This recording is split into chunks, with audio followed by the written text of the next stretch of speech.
ఇంకో పక్క పవన్ కళ్యాణ్ గారు నేను చేసే పనులన్నిటి కూడా సహకరిస్తూ ఇంకా బాగా చేయండి సార్ అని చెప్పి నాకు సహకరించే పరిస్థితికి వచ్చాడు. ఇటీవల కాలంలో లోకేష్ వచ్చాడు. ఆయన కూడా బాగా చదువుకొని వచ్చాడు.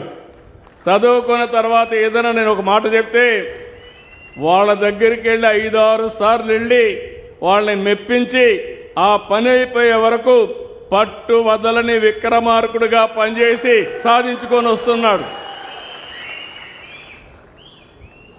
అంటే ఆ కాంబినేషన్లో ప్రధానమంత్రి పవన్ కళ్యాణ్ గారు, లోకేష్, నేను నాయకత్వం ఇచ్చి ఎక్కడికక్కడ చెప్తా ఉంటే, ఆలోచనలు చెప్తా ఉంటే దోసుకెళ్లే పరిస్థితికి వచ్చాం.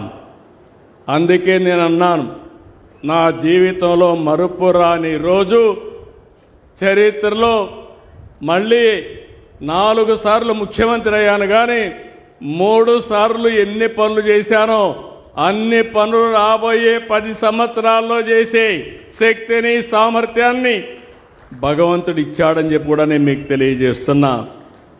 ఈరోజు ఇక్కడ మీరు చూస్తున్నారు 50 ఎంఎస్ఎంఈ పార్కులు, కొన్ని ఇనాగరేషన్లు 87 ప్లేసుల్లో చేశాం.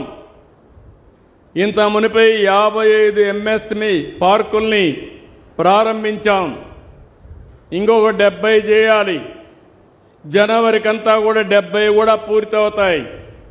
అంటే 175 నియోజకవర్గాల్లో 175 ఎంఎస్ఎంఈ పార్కులు పెట్టి ప్రతి ఒక్క కుటుంబానికి ఒక పారిశ్రామికవేత్తను తయారు చేసే బాధ్యత ఈ ప్రభుత్వం తీసుకుంటాం.